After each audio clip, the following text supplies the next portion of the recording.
Hello everyone.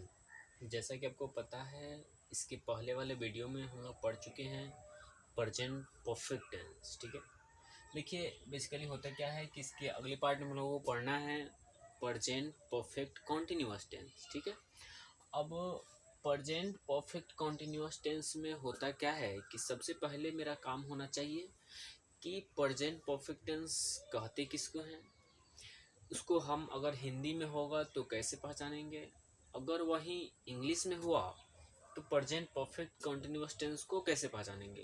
तो सबसे पहला मेरा काम होता है कि हिंदी में पहचानना, जिसको बोल सकते हैं ना कि साइन, यानी कि प्रेजेंट परफेक्ट कंटिन्यूअस टेंस को हिंदी में पहचानने का साइन होता है कि जिस हिंदी वाक्य के क्रिया के अंत में प्रेजेंट परफेक्ट कंटिन्यूअस टेंस को पहचानना हिंदी में बड़े आसान है कि जिस हिंदी वाक्य के क्रिया के अंत में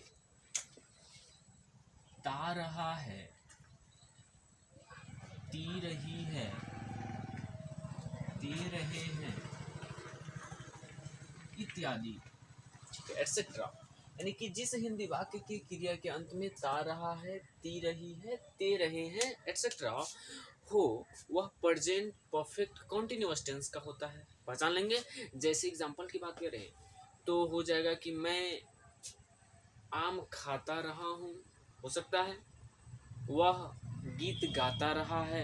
लास्ट में अगर देखा जाए तो लिखा हुआ है ता रहा है, तो अगर हमें मिल जाए हिंदी में ता रहा है, ती रही है, ते रहे हैं इत्यादि करके कोई भी सेंटेंस अगर आखिर में मिल जाता है तो वह सेंटेंस हो जाएगा प्रेजेंट परफेक्ट कंटिन्यूअस टेंस का। क्योंकि बेसिकली अगर बात किया जाए तो हम इसके पहले वीडियो में हम लोग पढ़ चुके हैं, तो देखोगे अगर गौर से तो इसमें लिखा हुआ है प्रेजेंट, और प्रेजेंट क्या है वो पहले वीडियो में जान चुके हैं, और परफेक्ट की भी बात कर चुके हैं। अगर दुनिया के किसी भी सेंटेंस में परफेक्ट आ जाए तो हमारा V3 अवश्य लेगा, यानी कि वर्ब का तीसरा फॉर्म जरूर लेगा। अगर कंटिन्यूअस आ जाए तो V4 अवश्य लेगा। इतना बात कंप्लीट हुआ, यानी कि किसी भी सेंटेंस में कंटिन्यूअस जुड़ जाए मतलब V4 लेगा, परफेक्ट जुड़ जाए तो V3 अवश्य लेगा। ठीक है, अब देखोगे जरा ध्यान से, तो इसको हम पहचानेंगे, बात तो ठीक है हिंदी में पहचान लिए, अब इंग्लिश में पहचानेंगे कैसे, जरा ध्यान से देखिएगा। तो प्रेजेंट परफेक्ट कंटिन्यूअस टेंस के सेंटेंस को बनाने के लिए सबसे पहले हमें यूज करना पड़ता है हेल्पिंग वर्ब, साथ ही साथ उसके साथ मेन वर्ब। ठीक है, तो जैसे कि अभी जस्ट हमने बता दिया कि प्रेजेंट परफेक्ट कंटिन्यूअस टेंस में V3 भी लगेगा और V4 भी लग सकता है, लग सकता नहीं, लगेगा। ठीक है, देखिए हेल्पिंग वर्ब क्या लगेगा, तो प्रेजेंट परफेक्ट कंटिन्यूअस टेंस में हेल्पिंग वर्ब हैव लगेगा। ठीक है, साथ ही साथ हैज भी लगेगा, हैज या हैव। ठीक है, अब मेन वर्ब का जो मेन वर्ब लिखा है, एम भी मतलब मेन वर्ब, और मेन वर्ब का चौथा फॉर्म किसी भी V1 में अगर हम ING जोड़ देते हैं तो वह V4 बन जाता है। जैसे गो, गो में ING जोड़ दिए, गोइंग बन गया, मतलब उसे हम V4 बोलेंगे। ठीक है, देखिए हैव या हैज लग रखा है और V4 लगा हुआ है, और जैसा कि पता है कि टेंस के अनुसार हमारा V4 तो यहाँ लग चुका, बिल्कुल सही। देखो जरा ध्यान से, हैव या हैज यह V3 नहीं है, कहीं ना कहीं हमें V3 देना पड़ेगा। अब इसी की आवश्यकता की पूर्ति करने के लिए हम इसके आगे एक वर्ड जोड़ देते हैं बीन। ठीक है, बीन का रियल में मतलब यहाँ कुछ नहीं होता है, सिर्फ इसकी आवश्यकता की पूर्ति करने के लिए बीन आया है। कोई प्रॉब्लम? अब देखोगे जरा ध्यान से, तो इस सेंटेंस में यूज हुआ है हैव और हैज। ठीक है, तो इसका यूज होगा, अर्थात हैव का यूज कहाँ होगा और हैज का यूज कहाँ होगा। और जैसा कि हम लोग पर्सन चार्ट में पढ़ चुके हैं कि जो भी बातें हैं पर्सन चार्ट पिछले क्लास में हम पढ़े हैं, तो देखोगे तो हैव का प्रयोग आई प्लस साथ ही साथ ऑल प्लूरल के साथ, प्लूरल के सब्जेक्ट के साथ। ठीक है, और हैज का प्रयोग थर्ड पर्सन के सिंगुलर सब्जेक्ट के साथ। इसका प्रयोग हैज का प्रयोग। अब देखोगे जरा ध्यान से, तो थर्ड पर्सन क्या होता है, थर्ड पर्सन क्या होता है पिछले क्लास में हम पढ़ चुके हैं। आई प्लस ऑल प्लूरल क्या होता है, हम वो सब्जेक्टिव फॉर्म पढ़ चुके हैं। आई मतलब मैं, जैसे इसका प्लूरल फॉर्म क्या हो जाएगा, we, they, there, sorry we, you, ठीक है, ये सभी के सभी क्या होते हैं, प्लूरल होते हैं। सिंगुलर क्या हो जाएगा, तो ही, सी, इट, राम, ये सभी के सभी क्या होते हैं, सिंगुलर होते हैं। अब हमें पता है कि कोई भी sentence basically subject, verb and object से बना हुआ होता है। बोल सकते हैं सब्जेक्ट, वर्ब और ऑब्जेक्ट से मिलकर बना हुआ होता है। और हमें पता है वर्ब को दो कैटेगरी में बांट चुके हैं, एक तो हेल्पिंग वर्ब और दूसरा मेन वर्ब। अब बता दो जरा ध्यान से कि हेल्पिंग वर्ब क्या लग रहा है। हेल्पिंग वर्ब या तो हैव लग रहा है, सॉरी, या तो हैव लग रहा है या फिर हैज लग रहा है। इसके साथ ही साथ एक वर्ड जुड़ रहा है बीन, और मेन वर्ब का कौन सा फॉर्म, भी4 लग रहा है। मतलब स्पष्ट अगर ओवरऑल बात किया जाए तो प्रेजेंट परफेक्ट कॉन्टिन्यूअस टेंस का रूल बना, इसको यहाँ ला दोगे क्या चीज, ये बनेगा सब्जेक्ट, फिर सब्जेक्ट के बाद क्या आएगा, हैव या हैज, प्लस क्या आएगा, बीन आ जाएगा, फिर बीन के बाद क्या आ जाएगा, भी4 आएगा, भी4 के बाद क्या रखा है, ऑब्जेक्ट आ जाएगा। अगर कोई एक्स्ट्रा है तो उसको रेस्ट के अंदर में काउंट कर लेंगे। मतलब अगर बात किया जाए ओवरऑल तो प्रेजेंट परफेक्ट कॉन्टिन्यूअस टेंस का रूल बना, सब्जेक्ट प्लस हैव या हैज प्लस बीन प्लस भी4 प्लस ऑब्जेक्ट प्लस रेस्ट, ठीक है, बोल सकते हैं ना, बेसिक रूल बना। यानी कि बेसिकली अगर यही सेंटेंस, अगर कोई भी प्रेजेंट परफेक्ट कॉन्टिन्यूअस टेंस का सेंटेंस होगा, हम इसी रूल पे आराम से उसको तोड़ सकते हैं। जैसे अगर एग्जांपल की बात किया जाए तो नीचे में भी नहीं दिखेगा, इसका जरा स्क्रीनशॉट ले लीजिए।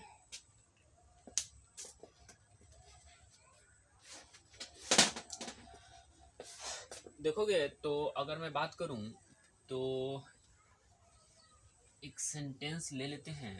जैसे मैंने एक सेंटेंस लिखा, क्या लिखा, जैसे देखिएगा कि राम आम खाता रहा है। अब देखो जरा ध्यान से, क्या लिखा है, राम आम खाता रहा है। अगर मैं गौर से देखूं तो लास्ट में लिख रखा है ता रहा है, ठीक है। अगर ता रहा है तो हम बोल सकते हैं प्रेजेंट परफेक्ट कॉन्टिन्यूअस टेंस का सेंटेंस है, क्योंकि हमें पता है ना इसका साइन पहचानना क्या होता है, लास्ट में रहे जिस हिंदी वाक्य की क्रिया के अंत में, यानी कि अंत में ही तो है और अंत में ता रहा है, तो पक्का प्रेजेंट परफेक्ट कॉन्टिन्यूअस टेंस का है। अगर प्रेजेंट परफेक्ट कॉन्टिन्यूअस टेंस का है तो हमें पता होना चाहिए ये स्ट्रक्चर, बेसिकली यही स्ट्रक्चर बनते हैं। अगर ये स्ट्रक्चर है तो देखोगे जरा ध्यान से, तो इसमें सब्जेक्ट कौन है, राम है, तो राम को लिख दिए राम। अगर देखोगे ध्यान से तो ये थर्ड पर्सन का सिंगुलर है, थर्ड पर्सन का सिंगुलर है।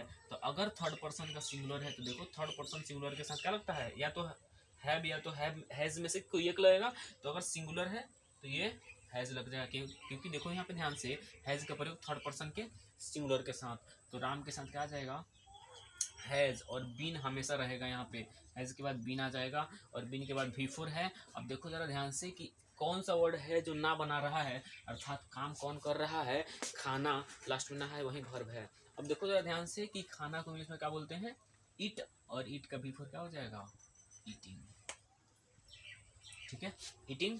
अब देखोगे जरा ध्यान से तो क्या बनेगा sentence, Ram has been eating, but object भी कुछ ले रखा है, और ऑब्जेक्ट में क्या खा रहा है, आम खा रहा है, तो बोल सकते हैं ना ए मैंगो। यानी कि बेसिकली अगर बात करूं तो Ram has been eating a mango sentence का ट्रांसलेशन हुआ, यानी कि इंग्लिश बना, जैसे राम आम खाता रहा है। जरा एक और एग्जांपल देख लेते हैं। जैसे मैंने बोला कि सीता गीत गाती रही है। अब बता दो जरा ध्यान से कि सीता गीत गाती रही है कौन से टेंस है, तो सीता गीत गाती रही है लास्ट में देखो जरा ध्यान से तो दिखेगा कि ती रही है। अब देखो ती रही है लास्ट में मिल गया, पक्का प्रेजेंट परफेक्ट कॉन्टिन्यूअस टेंस हो जाएगा। अगर प्रेजेंट परफेक्ट कॉन्टिन्यूअस टेंस हो गया तो इसको कौन से रूल बनाएंगे, आराम से इस रूल पे तोड़ेंगे तो बन जाएगा, ठीक है। अब देखोगे जरा ध्यान से तो सीता कौन से पर्सन है, थर्ड पर्सन है, सिंगुलर भी है। अगर थर्ड पर्सन का सिंगुलर है तो हैज लेगा सॉरी, तो क्या होगा सीता, और सीता के साथ क्या लग जाएगा, हैज, और हैज के बाद बीन, और बीन के बाद मेरा वर्ब का चौथा फॉर्म, तो क्या हो जाएगा, गाना। लास्ट में गीत गा रही है ना, तो गाना आपका वर्ब है, यानी कि वही काम हो रहा है, तो गाना को इंग्लिश में क्या बोलते हैं, सिंग। तो सिंग का भी4 सिंगिंग, सिंगिंग, बट क्या गा रही है, गीत गा रही है, तो सॉन्ग, सिंगिंग है सॉन्ग, तो क्या हो जाएगा, Sita has been singing a song. Clear. अब देखोगे जरा ध्यान से, तो कोई भी सेंटेंस है, ये तो ठीक है, ये सेंटेंस बोलेगा बेसिकली, अगर इसमें निगेटिव बन जाए तो क्या करेंगे, इंट्रोगेटिव बने तो क्या करेंगे, तो ज़रा ध्यान से देखिएगा, इसको निगेटिव और इंट्रोगेटिव के लिए हम क्या करेंगे, इसको ज़रा मिटाते हैं और उस वर्ड को ज़रा देखते हैं। ठीक है, बेसिकली होता क्या है कि अगर सपोज कीजिए कि ऊपर में ही हम सेंटेंस लिखे थे कि राम आम खाता रहा है, इसी को अगर मैं बोल दूं कि राम आम नहीं खाता रहा है, राम आम नहीं खाता रहा है, तो क्या निगेटिव नहीं बना, नॉट लिया है, निगेटिव हो गया। क्या राम आम खाता रहा है, प्रश्न पूछा, यानी कि इंट्रोगेटिव बना। क्या राम आम नहीं खाता रहा है, प्रश्न तो पूछा लेकिन निगेटिव वे में, यानी कि बोल सकते हैं ना इंट्रोगेटिव विथ निगेटिव। उसी प्रकार से जरा देखिए, सबसे पहला एक सेंटेंस होता है एसर्टिव। ठीक है, एसर्टिव दो टाइप्स में होते हैं, एक तो होता है क्या चीज़, अफर्मेटिव, दूसरा होता है निगेटिव, तीसरा होता है इंट्रोगेटिव, चौथा होता है इंट्रोगेटिव विथ निगेटिव, और पांच होता है क्वेश्चन वर्ड कॉम इंट्रोगेटिव, और 6 होता है question word com interrogative with negative. अब जरा ध्यान से देखिए, कुछ शॉर्टकट लिखे हैं, हम बोल रहे हैं, अगर कोई प्रॉब्लम हो तो कमेंट में कीजिए, उसका रिप्लाई दिया जाएगा। फिलहाल देखिएगा, तो सेंटेंस अफर्मेटिव है, तो अफर्मेटिव सेंटेंस कहते हैं किसको, तो अफर्मेटिव बेसिकली किसी बात को बता रहा होता है, ना ही उसमें नॉट होगा, ना ही कोई प्रश्न पूछेगा, ना ही WH वर्ड लगा देगा। तो ठीक है, तो सीधा बेसिकली यहाँ पे जो सिंपल रूल लिखे थे वहीं आ जाएगा अफर्मेटिव में। तो क्या हो जाएगा, सब्जेक्ट प्लस हैव या has plus been plus V4 plus object plus rest. ठीक है, निगेटिव में क्या होता है, निगेटिव का रूल क्या बनेगा, निगेटिव का रूल बनेगा, इसमें नॉट आ जाएगा, तो क्या बनेगा, सब्जेक्ट प्लस हैव या has plus not plus been, फिर V4, उसके बाद ऑब्जेक्ट प्लस रेस्ट हो जाएगा। कोई प्रॉब्लम। अब देखो जरा ध्यान से, इंट्रोगेटिव का रूल क्या बनेगा, इंट्रोगेटिव में होता क्या है कि एकदम छोटा सा प्रश्न पूछा जाएगा, जिसका रिप्लाई आप यस और नो में देते हैं, यानी कि छोटा सा प्रश्न हुआ, उस कंडीशन में आप केवल हेल्पिंग में बाहर करेंगे। तो करिए, हेल्पिंग में बाहर कीजिएगा तो क्या हो जाएगा, या तो हैव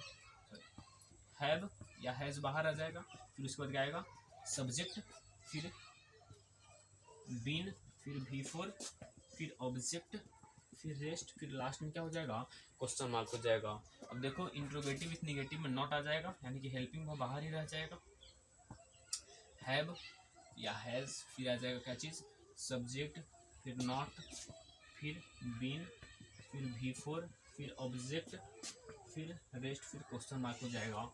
अब देखो, क्वेश्चन वर्ड कम इंट्रोगेटिव में केवल इन से वर्ड से पहले केवल WH वर्ड लगा देंगे, यानी क्वेश्चन वर्ड प्लस हैव या हैज प्लस क्या हो जाएगा, सब्जेक्ट, फिर बीन, फिर V4, फिर ऑब्जेक्ट, फिर रेस्ट, फिर क्वेश्चन मार्क, फिर question word come interrogative with negative क्या हो जाएगा, क्वेश्चन वर्ड हो जाएगा, फिर क्या होगा, हैव या हैज प्लस क्या होगा, सब्जेक्ट, फिर निगेटिव है तो नॉट, फिर बीन, फिर V4, फिर ऑब्जेक्ट, फिर रेस्ट, फिर क्वेश्चन मार्क।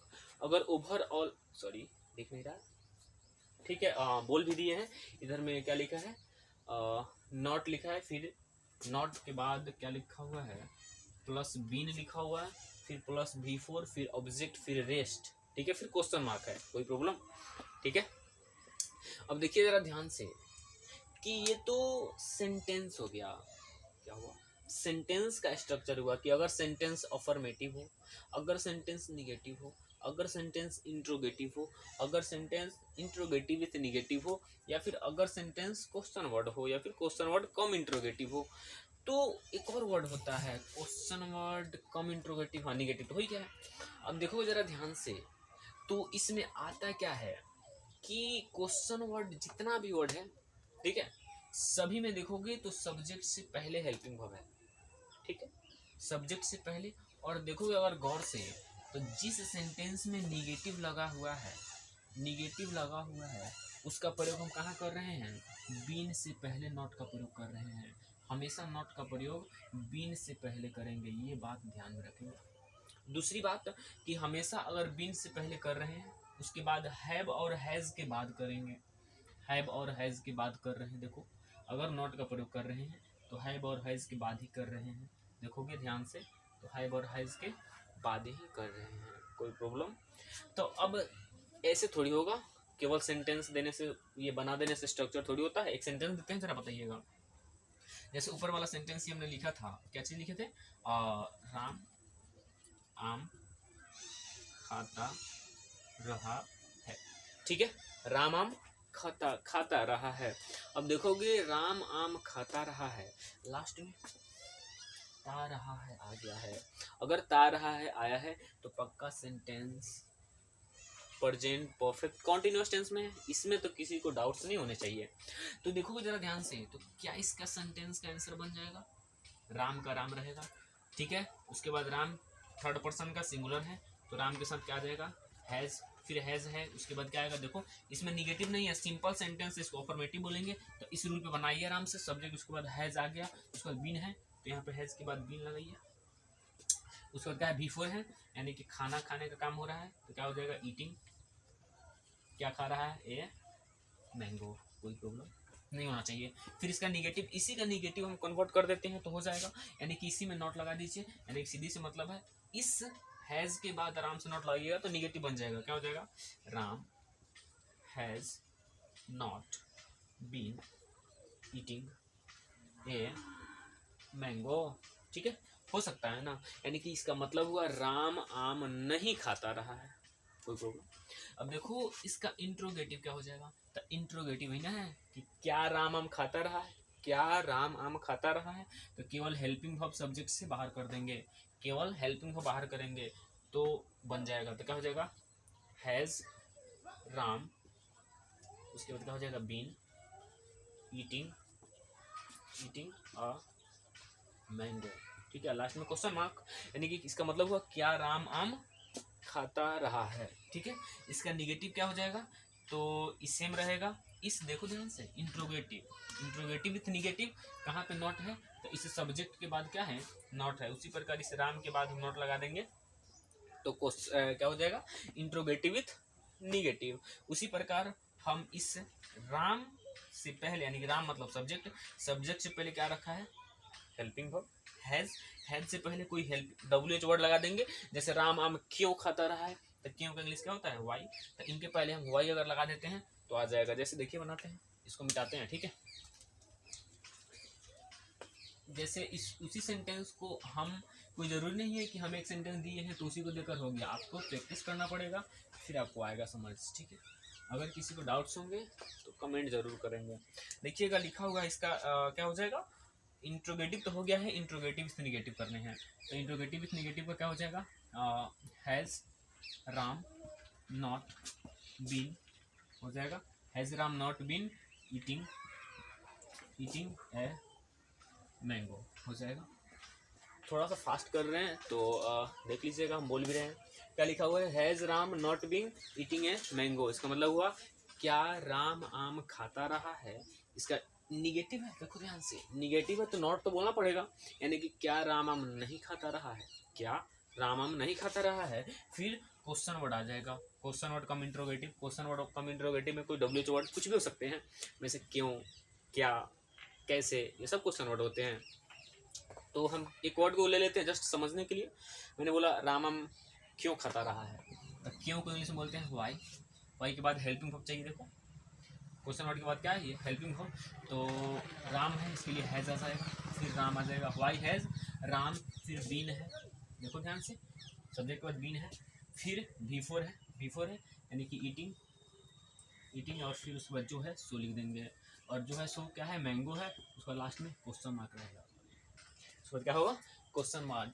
उसी प्रकार question word come interrogative with negative भी है, देखो ध्यान से, तो question word come interrogative with negative में क्या हो जाएगा, वाई आ जाएगा, फिर हैज़ आएगा, फिर राम, फिर उसके बाद नॉट आ जाएगा, नॉट, फिर बीन, फिर बिफोर यानी कि ईटिंग, फिर मैंगो, कोई प्रॉब्लम? यानी कि एक सेंटेंस को हम 4 रूप आराम से दे सकते हैं। इन सभी सेंटेंसेस का हिंदी हुआ कि राम आम खाता रहा है, राम आम नहीं खाता रहा है, क्या राम आम खाता रहा है, क्या राम आम नहीं खाता रहा है, राम आम क्यों खाता रहा है, राम आम क्यों नहीं खाता रहा है। कोई प्रॉब्लम? अगर कोई प्रॉब्लम्स है तो आप कमेंट अवश्य करेंगे, रिप्लाई दिया जाएगा। फिलहाल प्रेजेंट परफेक्ट कंटिन्यूअस टेंस में इतना ही होते हैं। और अब बस आ जाते हैं एक वर्ड कुछ टाइमिंग दे देता है। जैसे राम आम खाता रहा है, लेकिन कोई पूछ दे कब से खाता रहा है, हो सकता है मैंने बोला मैं अंग्रेजी पढ़ाता रहा हूँ, लेकिन ऐसे भी तो बोल सकता हूँ मैं 2 वर्षों से अंग्रेजी पढ़ाता रहा हूँ। ठीक है, मैं 2015 से अंग्रेजी पढ़ाता रहा हूँ। तो इस प्रकार का अगर सेंटेंस होगा तो कैसे बनेगा, इसको जानने के लिए नेक्स्ट क्लास का वेट कीजिए। इसके बाद जो भी बात है इसमें डाउट्स